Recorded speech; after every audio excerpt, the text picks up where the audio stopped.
Bismillahirrahmanirrahim. Assalamualaikum warahmatullahi wabarakatuh. Alhamdulillahi rabbil alamin. Alladhi hadana lihada wa ma kunna linahtadiya laula hadana Allah. Ashhadu an la ilaha illallah wahdah la syarika lah wa ashhadu anna Muhammadan abduhu wa rasuluhu la nabiyya ba'dah. Wassalatu wassalamu ala asyrafil anbiya'i wal mursalin Muhammadin wa ala alihi wa sahbihi kullihim ajma'in wa man tabi'ahum bi'ihsanin ila yaumiddin amma ba'd. Ya ayyuhal hadirun, ikhwani fiddin, akhwati fillah, rahimani wa rahimakumullah. Kita kembali melanjutkan pelajaran kita membaca kitab At-Tuhfah Al-Bahiyah ala mulakhasi qawaidil lughah al-arabiyyah. Nah, sampai pada pembahasan sebab ini yang pertama yaitu dhamir. Ya, tinggal menyisakan bagian catatan terakhirnya. Ya, tentang catatan umum seputar dhamir. Dan mulahadhatun amatun an-dhamair. Ya, catatan umum seputar dhamir-dhamir. Yang pertama kata beliau ad-dhamairu. Ya, dhamir-dhamir maksud beliau adalah dhamir hum serta hunna, demikian pula wawul jamaah serta nun niswah. Ya, nomor ini la tusta'malu illa li jam'il akil. La tusta'malu illa li jam'il akil. Boleh mengatakan yang nomor-nomor tersebut yang baru saja disebutkan, ya, wawul jamaah, nun niswah serta hum dan hunna, ini khusus hanya digunakan untuk yang akil saja. Ya, tidak bisa dipakai untuk jamak yang ghairu akil. Nah, lalu bagaimana dengan jamak yang ghairu akil? Nah, diganti dengan dhamir apa? Nah, kata beliau yusta'malu li jam'i ghairil akili ad-dhamiru hiya ma'a idhafati ta'id ta'nits lil fi'l. Dan nanti untuk dhamir jamak yang ghairu akil, tidak berakal, maka nanti menggunakan dhamir hiya. Ya, bersama dengan itu nanti kalau berkaitan bersambungan dengan fi'il, maka nanti tidak lupa untuk diberi ta'nis, antara nanti yang tanda ta'nis yang wajib ataupun yang jaiz. Ya, seperti pada pembahasan fa'il atau naib fa'il terdahulu. Ya, jadi untuk jamak yang tidak berakal tidak kita pakai hum atau hunna ataupun pakai ul jamak ataupun niswah, tapi nanti dipakainya kembali ke dhamir yang tunggal mu'annas, dianggapnya sebagai lafaz tunggal mu'annas. Jadi nanti bisa pakai hiya ataupun dhamir mustatirnya. Nah, yang jelas ketika nanti dhamir mustatir jangan lupa dikasih ta'nis. Nah, kembalinya ke tunggal perempuan untuk yang jamak ghairu akil. Seperti misalnya irtafa'ati ta'iratu wa hiya tuhalliku fawqa sahabi.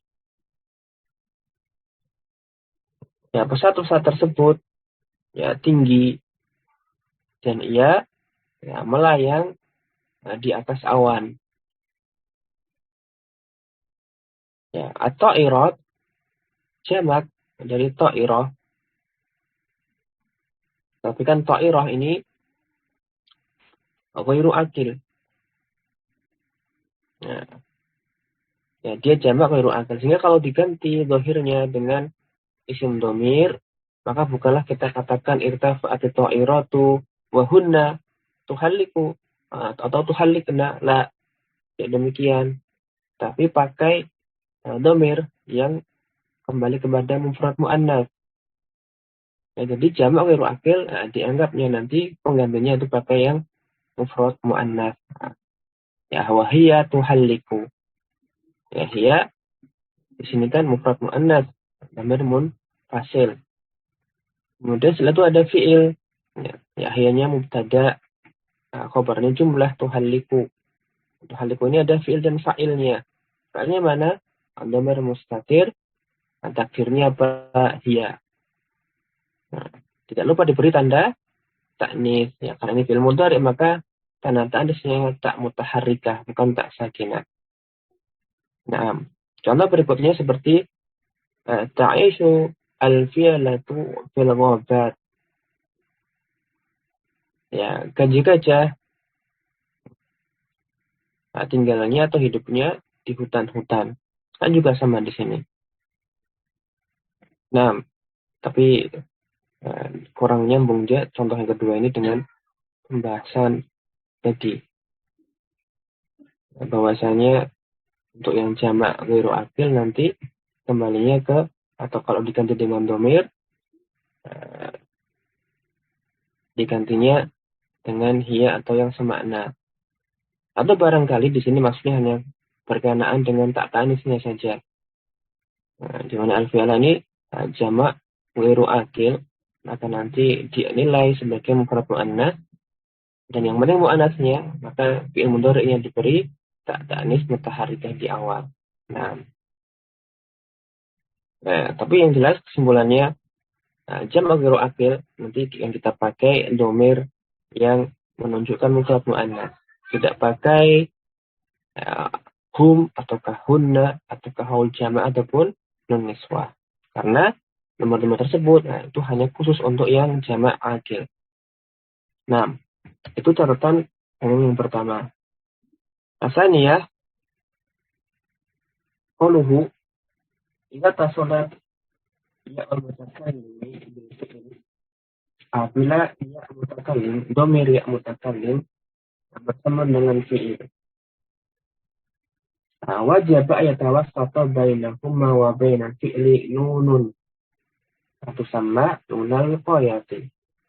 Maka nanti wajib antara keduanya diperantarai dengan huruf nun yang dikenal dengan nama nun wiqayah. Yang tersebut namanya nun wiqayah. Nah, kenapa dinamakan nun wiqayah? Wa summiyat bidzalika li'annaha takil fi'la minal kasar. Disebut sebagai nun wiqayah karena dia taki, waqayaki, wiqayah. Dia menjaga. Ya, karena huruf nun tersebut menjaga fi'il dari kasarnya, dari kasrah. Yang kita ingat kasrah adalah tanda asli jar. Sedangkan jar ini khusus untuk isim. Adapun fi'il maka dia tidak mungkin jar. Nah, sedangkan ketika ada kalimat lafaz apapun bertemu dengan ya mutakallim, maka nanti otomatis huruf terakhirnya yang bertemu dengan huruf ya itu akan munasabah, ya akan menyesuaikan harokatnya, ya, nanti berharokat kasroh. Seperti misalnya kalau pada isim, kata kitabun, misalnya dia adalah khobar atau mubtada, masalah ketika bertemu dengan disambungkan dengan ya mutakallim buku saya, maka nanti jadi kitabi. Rafa dibaca kitabi, nasab dibaca kitabi, jar juga kitabi. Ya mau tidak mau nanti huruf ba di akhir kata kitab ketika bertemu dengan ya mutakallim pasti nanti berharokat kasrah. Nah, ini tidak mengapa karena isi memang ada i'rab jar. Nah, sedangkan pada fi'il maka ini harus dihindari karena tidak mungkin fi'il itu jar. Maka untuk menjaga supaya harokatnya tidak menjadi kasrah, supaya tidak seolah-olah dia itu jar, maka nanti diberi nun, ditambahkan padanya huruf nun antara fi'il dengan ya mutakallim. Sehingga nanti fi'ilnya terjaga dari kasrah. Misalnya seperti contoh-contoh berikutnya, syakaroni, yaskuruni, uskurni, syakaruni, yaskurunani, dan uskuruni. Nah, semua di situ nah, terdapat dhamir ya mutakalim yang statusnya sebagai maf'ulun bihi, ya, maf'ul dari fi'il, baik madi atau mudhari dan amr di situ. Nah, kita perhatikan antara fi'il-fi'ilnya dengan dhamir ya mutakalim itu sendiri, nah, tidak langsung bertemu, tetapi dipisah oleh huruf nun yang namanya nun wiqayah. Ya, fungsi ini untuk menjaga supaya huruf terakhir dari fi'il itu tidak berharokat kasrah sehingga seolah-olah seperti jar. Ya. Nah, itulah namanya nun al-wiqayah. Dan di sini ya, garis bawah ya, wajib. Nah, wajib. Ketika nanti ada fi'il bertemu dengan ya mutakalim, wajib dipisah dengan nun wiqayah. An-Na'am. Kemudian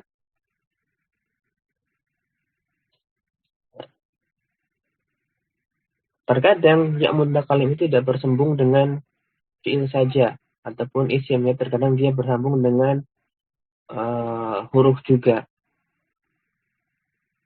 Maka bagaimana? Apakah wajib juga ataukah tidak usah? Apakah wajib seperti fi'il ataukah tidak usah seperti isim?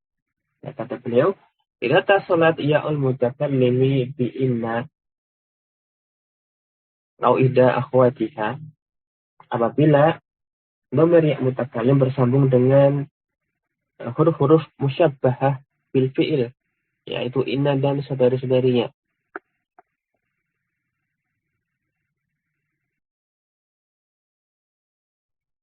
Apa katanya? Jaza tawassutu nunil wiqayati. Maka boleh nanti ya, diperantarai dengan nun wiqayah. Bahwa kafirun fil laita, dan ini seringnya kalau ya mutakallim itu bertemu dengan laita.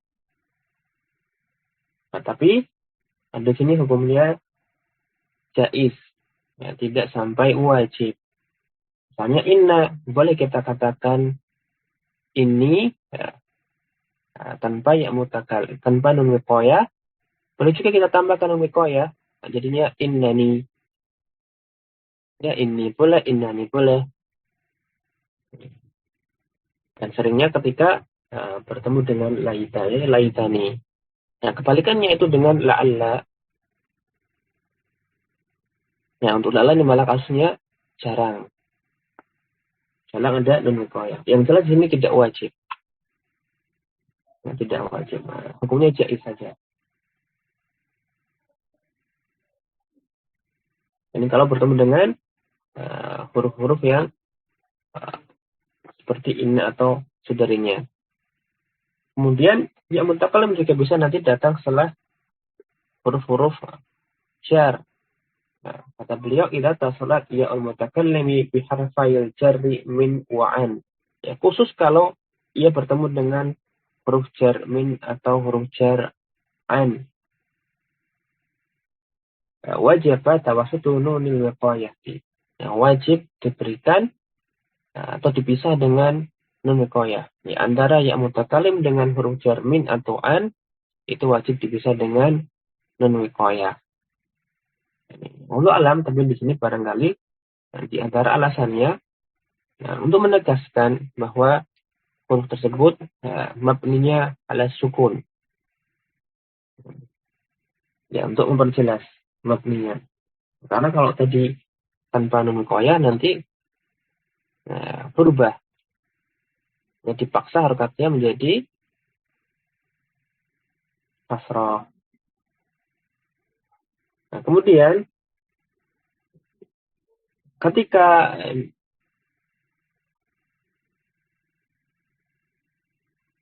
bertemu dengan atau huruf jar ini, ya min atau an, ketika sudah diperantari antara dirinya dengan ya mutakalim dengan nun wiqayah, kan di situ bertemu dua nun. Ya, maka nanti diidghamkan. Ya, dan yang idgham ada dua huruf. Yang pertama sukun. Kemudian yang kedua berharokat. Nah, maka dia tetap mabni ala sukun. Ya, seperti lamma iqtaraba minni dzhabal husnu min anni. Ya, ketika dia, entah dia siapa di sini, ketika dia itu dekat dari denganku, dzhabal husnu anni, maka kesedihan pergi dariku, yang menghilang dariku. Atau tadi ada contoh yang belum dibaca ya, innani mutafa'ilun wa laitani anjah. Nah, innani mutafa'ilun, sesungguhnya saya optimis, wa laitani anjahu, dan seandainya saya lulus. Ya, salah insyaallah. Baik, tadi penyematan nun wiqayah itu wajib ketika yang mutakalim bertemu dengan fiil, entah fiil madi, mudhari ataupun amar. Adapun ketika yang mutakalim bertemu dengan huruf, maka dilihat hurufnya. Oh, dia huruf musyabah bil fi'li, maka boleh diberi nun wiqayah, boleh juga tidak. Adapun kalau bertemu dengan huruf jar, maka ini kalau bertemu dengan min atau an saja. Adapun kalau bertemu dengan isim, maka tidak boleh ya, langsung saja bersambung. Nah, al-mulahadhah as-sadisah idza tasala dhamirani fi fi'lin ma'lum. Bila ada dua dhamir bertemu dengan fi'il, binanya maklum, فإن الضمير الأول يكون دائما في محل رفع فاعل والضمير الثاني في محل نصب مفعول به. Maka dhamir yang pertama setelah fiilnya itu adalah dhamir yang statusnya sebagai fa'il, ya, fi mahalli raf'in.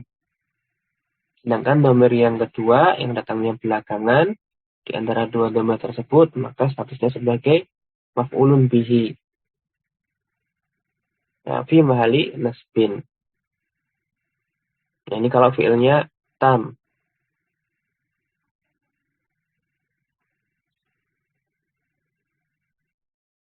Nah, seperti misalnya qabaltuhu, ya, saya telah menemuinya. Maka di situ ada dua dhamir datang setelah fiil qabala. Ada ta fa'il serta ada hak dhamir atau hak ghaib. Maka yang pertama ta fa'il, ya, sebagaimana namanya, kata di situ adalah dhamir muttasil mabni ala dhammi pada posisi rafa sebagai fa'il. Sedangkan huruf ha, ya, bukan hu tetapi al-ha'u, dhamir muttasil mabni juga ala dhammi pada posisi nasab sebagai maf'ulun bihi. Ini maksudnya ada dua dhamir beriringan bersambung dengan fi'il. Kemudian yang keempat, idza tasalat ad-dhamairu ya'ul mutakallimi au kaful mukhatabi au ha'ul ghaib bil fi'li. Apabila domir seperti ya mutakalim, maksud beliau, serta kaf khitab, ya, kaf yang menunjukkan mukhatab ataupun hak ghaib, ya, bertemu dengan fi'il, ya, bersambung dengan fi'il. Fa innaha takunu da'iman fi mahallin nasbin maf'ulun bih. Maka nanti senantiasa domir tersebut terletak pada posisi nasab sebagai maf'ulun bih. Wa idza tasalat hadhihi dhamairu bil ismi, sedangkan apabila nomor-nomor tersebut bersambung dengan isim, fa innaha takunu da'iman fi mahalli jarin mudhafun ilaihi. Maka nanti statusnya pasti fi mahalli jarin sebagai mudhaf ilaihi. Nah, cukup mudah saya rasa ya. Contohnya saroni najahuka. Ya, saroni najahuka. Ya, keberhasilanmu, kesuksesanmu membuat saya senang, menggembirakan saya. Ya, saronya fi'il madi, dan fi'il madi mabni ala fathi. Kemudian setelah itu ada ni, ya nunnya adalah nun wiqayah, fi'il bersambung dengan ya mutakalim, maka ada nun wiqayahnya. Nah, ya-nya itu adalah dhamir mutasil, ya mutakalim dhamir mutasil mabni ala sukun fi mahalli nasbin maf'ul bih.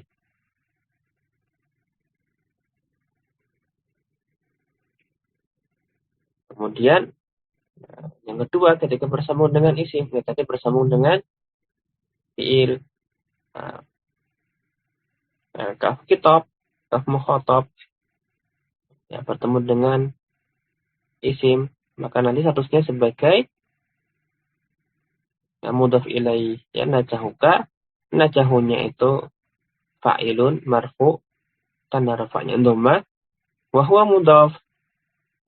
Adapun kafnya dhamir muttasil mabni ala fathi fi mahalli jarrin mudhafun ilaihi. Nah, namun sebelum kita masuk ke pembahasan isim isyarah, ada sedikit tambahan, ringkas saja dari Dr. Ahmad yang mentahqiq dan menta'liq kitab ini. Kata beliau, wakadzalika minal mulahadzat, dan demikian pula juga di antara termasuk juga catatan-catatan mengenai dhamir. Yang pertama, kata beliau tambahannya, idza amkana ityanu bid-dhamir muttasili imtana ityanu bil munfasili. Ya, kata beliau, apabila memungkinkan untuk menggunakan dhamir muttasil, maka tidak boleh kita gunakan dhamir munfasil. Jadi selama masih memungkinkan digunakan dhamir muttasil, maka gunakan dhamir muttasil, jangan gunakan dhamir yang munfasil. Nah, di annal munfasila mutawilun, karena yasluhu an takuna darabtu atau darabta iya ya. Karena dhamir munfasil itu membuat panjang kalimat. Maka tidak bagus kalau kita mengatakan atau engkau mengatakan darabta iya ya. Karena jadi panjang. Nah, sini lebih bagus digunakan darabtani. Ini lebih ringkas. Jadi selama dan masih memungkinkan untuk menggunakan dhamir muttasil, maka jangan gunakan dhamir munfasil. Karena dhamir munfasil membuat jadi lebih panjang kalimatnya. Wa innama tuqaddimu ad-dhamirah. Ya, dan meskipun engkau jadikan dhamir tersebut didahulukan, ditakdim, ya, sehingga jadi iya ya darabta, maka tetap saja ini lebih panjang. Tapi di sini tidak bisa menggunakan dhamir muttasil. Jadi boleh. Adapun ketika sebagaimana asalnya takhir, maka gunakanlah dhamir muttasil. Karena masih bisa digunakan dhamir muttasil, maka jangan gunakan munfasil. Adapun ketika ditakdim, maf'ul bihnya itu muqaddam, maka boleh digunakan dhamir munfasil. Karena tidak mungkin digunakan dhamir muttasil ketika itu. Walidzalika fad-dhamirul muttasilu aduwwun lid-dhamiril munfasili. Maka dengan demikian kata beliau, seakan-akan dhamir muttasil itu adalah lawan dari dhamir munfasil. La yastami'ani abada. Keduanya tidak berkumpul selamanya. Maksudnya tadi tempat-tempatnya. Beliau lanjutkan, yaqulu dhamirul muttasilu lid-dhamiril munfasili. Ya, beliau berikan ungkapan di sini. Bahwasanya seakan-akan dhamir muttasil itu berkata kepada dhamir munfasil. kullu mahallin yasihul laka fa innahu la yasihu li. Nah, suatu tempat yang itu boleh kamu gunakan, boleh engkau tempati, maka tidak sah buatku. Fayaqulu dhamirul munfasilu lahu, maka dijawab oleh dhamir munfasil. Wa ana kadzalik, aku juga sama. Kullu makan yasihu li fa innahu la yasihu laka. Nah, setiap tempat yang itu boleh aku gunakan dipakai dhamir munfasil, maka tidak boleh kamu pakai, tidak boleh digunakan di situ dhamir muttasil. Wa ada berlaku min qouli syair, dan ini seolah-olah jelas seperti perkataan sang penyair, ka'anni tanwinun wa anta idhafatun fa aina tarani la tahillu makani. Ya, sama seperti itu. Bahwasanya idhofah itu tidak bertemu dengan tanwin, ya, mudhaf tidak boleh bertanwin. Maka antara dhamir muttasil dan dhamir munfasil itu seperti antara tanwin dengan idhofah. Ya, intinya pada catatan ini, ya, selama memungkinkan digunakan dhamir muttasil, maka harus digunakan dhamir muttasil. Tidak boleh menggunakan yang munfasil. Nah, itu garis bawahnya. Kemudian mulai ada tambahan berikutnya, kata Dr. Ahmad, hunaka dhamirun wahidun ya'ti fi mahalli raf'in ahyanan wa fi mahalli nasbin wa kadzalika fi mahalli jarrin. Nah, di sini ada sebuah dhamir yang terkadang dia tampak berada pada posisi yang rafa', terkadang pada kasus yang lain dia berada pada posisi yang nasab, demikian pula juga pada ketika yang lain dia berada pada posisi jar. Ada sebuah dhamir yang sama lafadznya, rafa'na, nasab juga na, jar juga na. Inilah dia dhamir yang dimaksud. Ya, huwa nafa'ilin. Ya, biasanya seperti pembahasan yang telah lewat, dhamir rafa' muttasil itu dibedakan dengan dhamir rafa' muttasil ya, secara umum. Karena sama-sama bisa bersama dengan fi'il, maka untuk membedakan statusnya. Adapun dhamir nasab muttasil dengan dhamir jar muttasil umumnya sama. Karena jelas ya, kalau dhamir jar itu pasti nanti sebelumnya itu huruf jar atau isim. Nah, tidak mungkin keliru membedakan status antara nasab dan jar ya. Nah, tapi ada dhamir yang sama. Nah, dia bisa digunakan pada posisi rafa', pada posisi nasab, ataupun pada posisi jar. Itu nafa'ilin. Dan ini terkumpul pada firman Allah Subhanahu wa taala, contohnya qad ijtama'at ats-tsalatsatu fi qouli ta'ala. Yaitu pada ayat yang berbunyi Rabbana innana sami'na munadiyan yunadi lil iman. Ya, Tuhan kami, Rabb kami, semuanya kami mendengar orang yang menyeru atau mengajak kepada iman. Nah, di situ ada kata Rabbana, ada innana, ada sami'na. Yang pertama Rabbana, maka di situ dhamir muttasil fi mahalli jarrin. Sebagai mudhaf ilaih, ya pakai na. Pada innana, maka na di situ dhamir juga muttasil. Kemudian di situ adalah dhamir nasab. Fi mahalli nasbin sebagai ismu inna.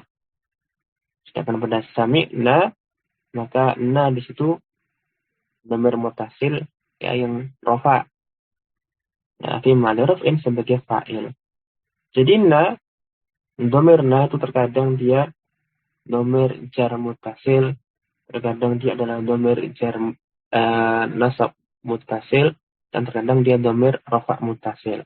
Ya, lafadznya mau rafa, nasab atau jar, dia sama. Ya, rafa, nasab atau jarnya sama-sama bisa menggunakan lafadz na'am. Ya, selesai kita dari domir. Na'am, ismul isyarati, isim isyarah, nanti dalam bahasa kita dengan kata tunjuk. Dan insya Allah kita akan mudah memahami isim isyarah. Ya, karena kita juga memiliki ini, cuma nanti ada sedikit perbedaan saja. Apa itu isim isyarah? Dia mengatakan ismul isyarati ismun mabniyun yadullu ala mu'ayyanin isyarati ilaihi. Ya, isim isyarah adalah isim mabni. Ya, dia termasuk isim yang ghairu mutamakkin. Menunjukkan, dia menunjuk pada sesuatu hal yang tertentu, muayyan. Ya, maksudnya nanti dia itu ma'rifah, termasuk isim ma'rifah. Termasuk isim mabni juga sekaligus isim ma'rifah. Bil isyarat ilahiyah, dengan menggunakan isyarat atau dengan bantuan isyarat. Jadi sebenarnya isim isyarah ini ya isim yang mubham, yang mengandung kesamaran. Tapi kok bisa dia termasuk isim yang menunjukkan ala muayyanin? Ya, karena secara mana memang demikian. Ketika kita mengatakan ini, nah kita memahami bahwa maksudnya itu adalah suatu perkara yang tertentu, ataupun itu, ya, tadi sudah menunjuk hal yang tertentu pula. Tapi hanya semata-mata dengan lafaz ini ataupun itu, maka ini masih umum, ya. Ini yang mana, itu yang apa. Nah, sampai nanti kita gunakan isyarat. Entah dengan isyarat seperti apa. Entah dengan menunjuk, dengan melirik, atau dengan cara lain. Nah, isim isyarat di sini dia butuh dengan isyarat. Ya. Nah, jadi dia menunjuk kepada suatu perkara yang tertentu, ambil isyarati ilaihi. Nah, dengan isyarat. Dan nanti ada isim mubham yang lain, yaitu isim mausul, itu juga termasuk mubham. Kalau isim isyarat butuh kepada perkara yang ditunjuk atau dengan cara menunjuk, indikatornya. Nanti kalau isim mausul, nanti dia butuh pada silah mausul agar menjadi jelas. Nah, tertentunya yang mana? Nah, ya ringkasnya isim isyarah, kata tunjuk, dia termasuk isim mabni, dan juga termasuk isim ma'rifah, tapi dengan tidak semata-mata dengan lafadznya, berbeda dengan seperti isim alam. Tapi dia dengan bantuan isyarat kepada musyar ilaihnya, dengan menunjuk perkara yang ditunjuk, yang dimaksud.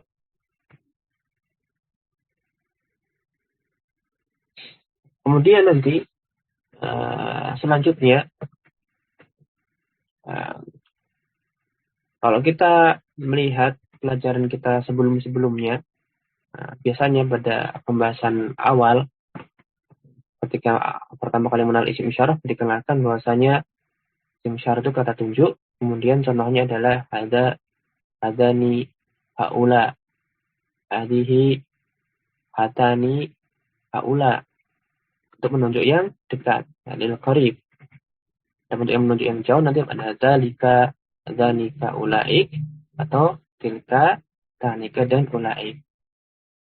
Nah, ada sekitar 12 macam isim isyarah. Ya. 6 untuk yang dekat, 6 untuk menunjuk yang jauh.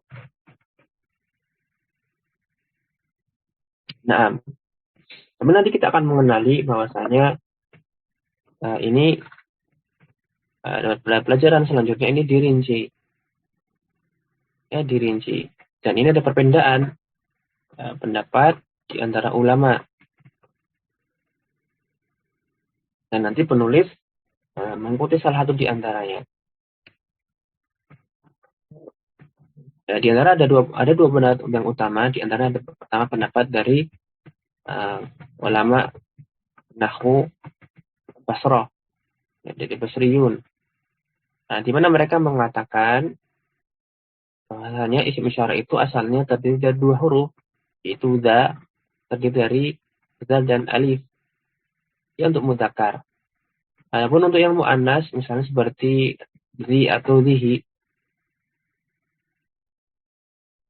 ya ada zal, kemudian setelahnya ada huruf ya ataupun ada huruf ha.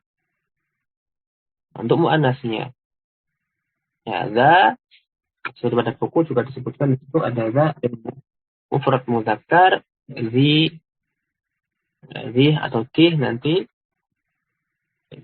untuk mufrad muannas, ya mufradah muannas. Jadi bukan dzalika itu secara keseluruhan atau hadza secara keseluruhan adalah isim isyarah, tetapi za-nya atau zi atau zihi itulah isim isyarahnya. Ya, terdiri dari dua huruf. Nah, ini pendapat Basriyun. Sedangkan ulama dari Kufiyun tidak demikian. Mereka menilai bahwasanya isim isyarah itu hanya terdiri dari sebuah huruf saja aslinya. Jadi adalah zalnya yang maftuhah untuk mudzakkar mufrad dan juga untuk muannasnya tetapi maksurah. Jadi nanti kalau za pendek itu untuk mudzakkar, zi tanpa mat itu untuk muannas. Atau juga nanti bisa pakai ta, ya, zi atau ti itu nanti untuk muannas, ya tanpa adanya mat setelahnya. Jadi untuk kufiyun hanya satu huruf saja. Itu untuk menunjuk mufrad mudzakkar ataupun mufrad muannas. Dan nanti baik Basriyun ataupun Kufiyun ketika nanti mau menunjuk dua, nanti ya, ditambahkan di akhirnya sehingga menjadi zani.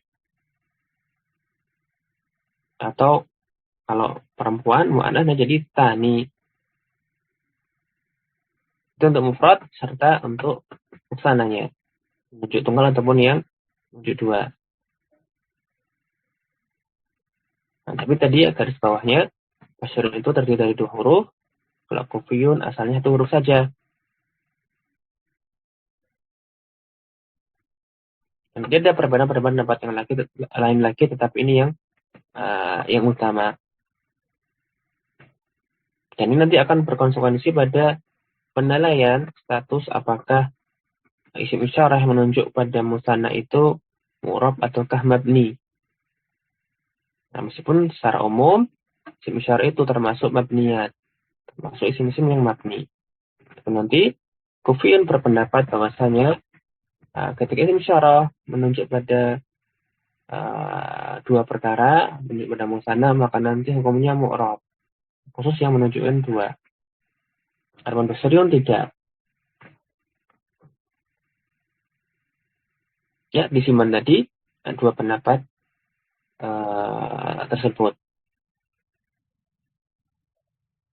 Nah, sekarang kita kembali kitab. Kata beliau, isim isyarah di antaranya seperti za, zani dan ulai atau zi, tani dan guna.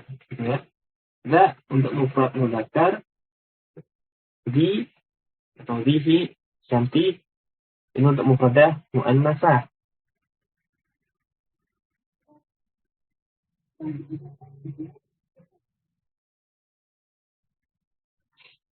Adapun zani untuk musanna yang mudzakkar, sedangkan tani untuk musanna yang muannas. Adapun ulai, ya bukan ulaika atau haulai tapi ulai itu untuk jamak, baik jamak yang mudzakkar ataupun yang muannas. Tapi nanti ini ini hanya untuk yang akil saja. Nah, ini kalau ada jamak ghairu akil nanti kembalinya ke mufrad muannas. Kemudian ada pula nanti isim isyarah itu khusus menunjuk pada makan atau tempat. Ya, yaitu huna misalnya, untuk menunjuk tempat. Jadi nanti kalau dia ini adalah isim isyarah, karena dia itu untuk menunjuk, tetapi seringkali nanti tarkibnya itu nanti jadi dhorof, karena dia menjadi kata keterangan tempat. Ya untuk huna. Nah, kemudian kita perhatikan ulai di situ, ya, dibacanya hamzahnya pendek. Macam yang pertama, wawunya tidak dibaca. Tidak dibaca panjang. Wawunya bukan mad. Dan nanti biasanya ketika ada huruf-huruf yang ditulis tapi tidak dibaca, itu nanti karena dia hanya sebagai pembeda saja. Dia huruf pembeda ya. Seperti misalnya pada zahabu kan ada alifnya, itu alif farikoh, pembeda antara awal jamaah dengan yang lain. Atau juga pada ana, nah, asalnya kan sebenarnya dibacanya ana saja. Ya, ananya dibacanya pendek. Asalnya an, kemudian tambahkan alif, jadi ana. Tapi bacanya pendek, alifnya tidak dibaca. Ya, karena itu alifnya adalah alif pembeda yang membedakan antara an yang domir dengan an yang bukan domir. Seperti misalnya an masdariyah. Ya, dia ditulis tapi tidak dibaca. Nah, wawu di sini juga sama. Nah, nanti ditambahkan wawu di situ untuk membedakan dengan ulai yang bukan isim isyarah. Nanti ada ulai yang jenis yang lain. Nanti ada ulai isim mausul. Nah, tapi kalau ada tambahan wawunya, itu berarti dia yang dimaksud adalah isim mausul. Nah, maka nanti wawunya itu tidak dibaca. Nah, itu diantara isim-isim isyarah. Ya, beliau di sini mengikuti pendapatnya Basriyun. Ya, azal dan alif. Jadi, azal juga dengan ya, yang minimalnya terdiri dari dua huruf. Kemudian nanti kalau menunjukkan dua, ya, ditambahkan nun setelahnya. Jadi zani atau tani. Kemudian khusus untuk jamak yang akil, baik perempuan ataupun laki-laki menggunakan isim isyarah ulai. Nah, itu adalah isim isyarahnya. Jadi kalau ada hadza atau ada dzalik, maka nanti selain hadzanya itu apa? Itu akan dibahas pada poin yang berikutnya. Kemudian al-ba kata beliau, wa idza urida al-isyaratu atau idza urida al-isyaratu ila al-qalbi.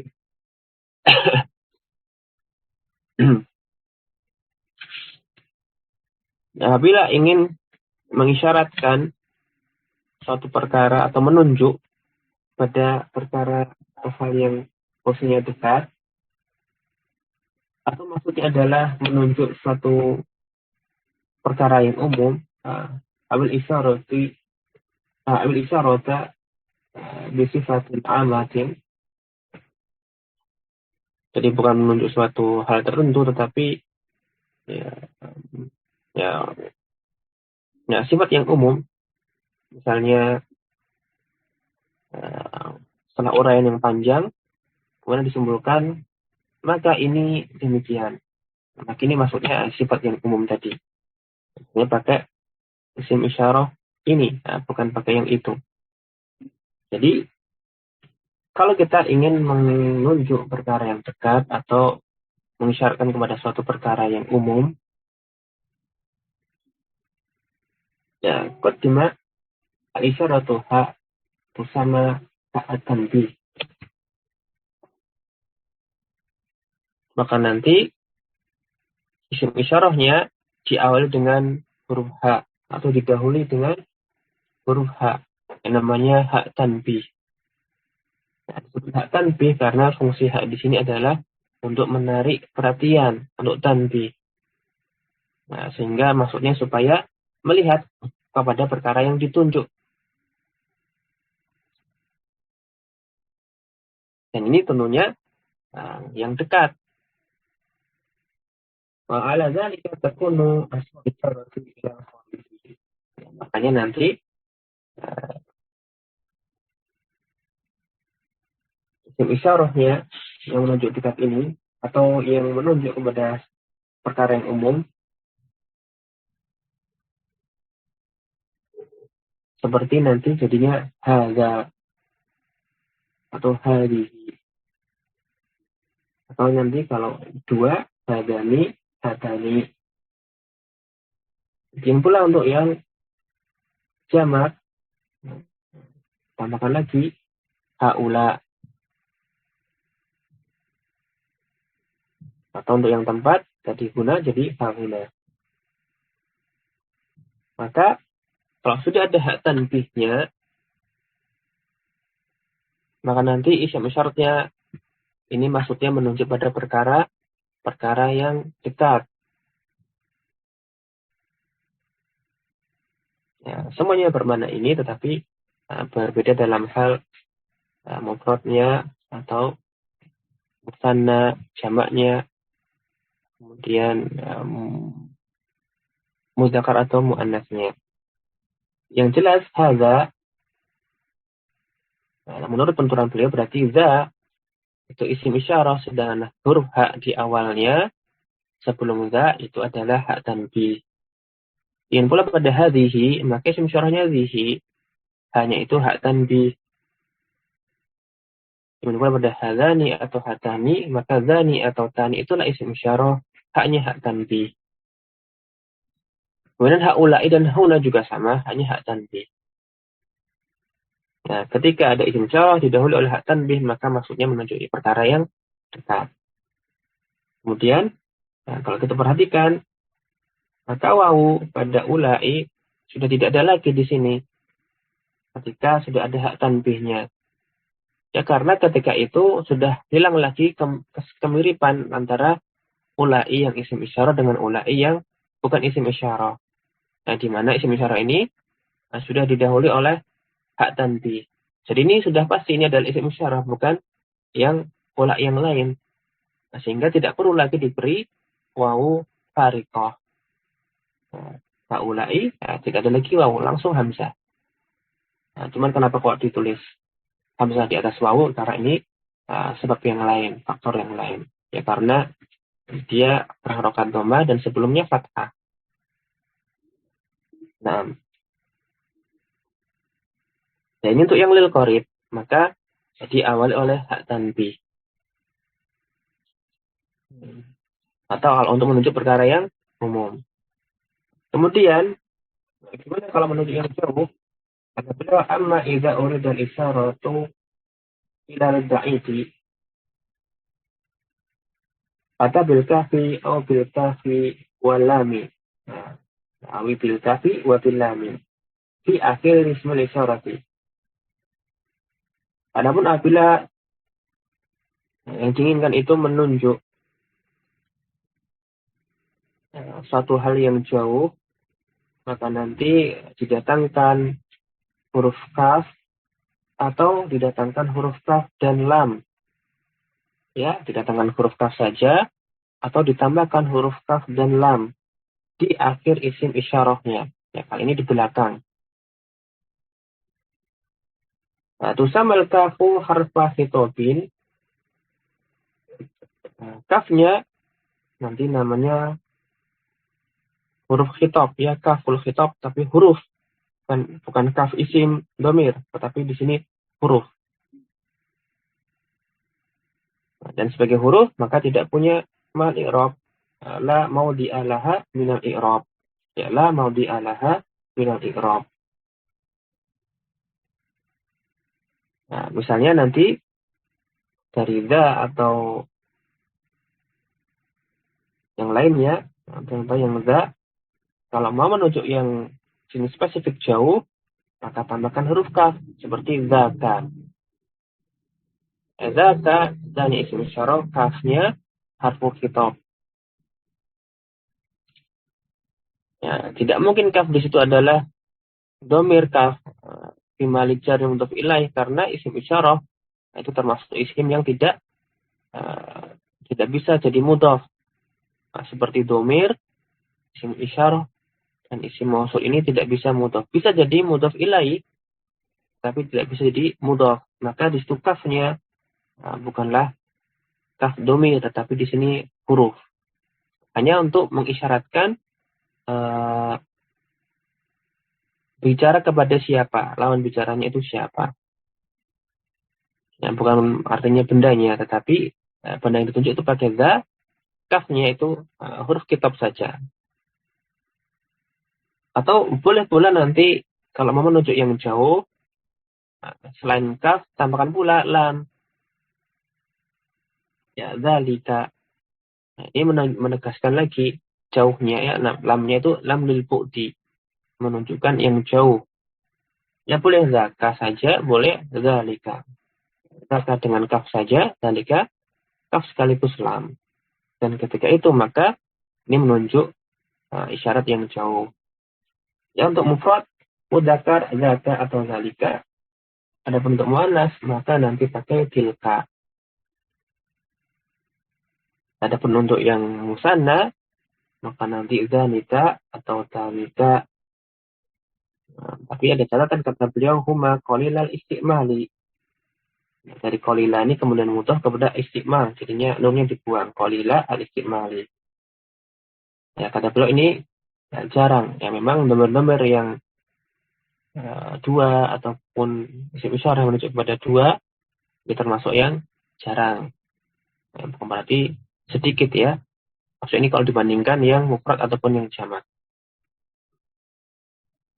Kemudian ketika jamak akil yang mudzakkar atau muannas ula nanti ditambahkan kaf kitab di belakangnya. Nah, jadi ula ika atau bentuk yang jauh bisa hunaka atau bisa hunalika. Nah, tadi kata beliau boleh tambahkan kaf ataupun kaf dan lam, tetapi ini tidak berlaku untuk semua. Nah, tidak semuanya itu bisa kaf ataupun kaf dan lam. Nah, sebagian itu hanya bisa ditambahkan kaf saja. Nah, seperti lam lil bu'di tadi, nah, dia tidak masuk kepada semua isim isyarah yang jauh, tapi hanya sebagian saja. Nah, yang jelas, tetaplah nanti tambahan-tambahan tersebut adalah huruf, sedangkan isim isyarahnya itu yang tadi disebutkan mu'allif, seperti za atau zi atau tihinya, itulah isim isyarahnya. Nah, ini silakan dipahami terlebih dahulu. Nanti kita bahas lagi misalnya pada pertemuan berikutnya insyaallah ta'ala. Nah, jadi kalau boleh dibahas, nanti isim isyarahnya sebagaimana disebutkan mu'allif pada poin kedua yang alif, kemudian yaitu seperti za, di, tihi atau tihi, penazani, dabtani, serta ulai atau huna yang menunjuk tempat. Nanti kalau mau menunjuk secara spesifik perkara yang dekat atau yang sifat yang umum, maka nanti isim isyarahnya diawali atau didahului dengan huruf ha, namanya ha dan bi. Adapun ketika mau menunjuk secara spesifik yang jauh, nanti ditambahkan kaf khitab di belakangnya. Dan ingat kafnya di sini bukan isim tapi harfu khitab. Atau boleh juga nanti plus lam lil bu'di. Nah, jadi bukanlah keseluruhannya yang dulu kita hafalkan itu adalah isim isyarah, tetapi yang lebih tepatnya yang seperti disebutkan oleh mu'allif. Nah, meskipun ada perbedaan, apakah dua huruf ataukah satu huruf tadi ya menurut Basrah ataupun menurut ulama Kufah. Nah, demikian yang bisa kami sampaikan. Kurang lebihnya mohon maaf. Mudah-mudahan Allah karuniakan kita semua ilmu yang bermanfaat, yang berbuah amalan, yang diridhai Allah Subhanahu wa taala. Jazakumullah khairan. Tetap diberikan semangat dan taufiknya untuk terus belajar. Kita tutup dengan membaca doa kafaratul majelis. Subhanakallahumma bihamdik asyhadu an la ilaha illa ant astaghfiruka wa atubu ilaik. Assalamualaikum warahmatullahi wabarakatuh.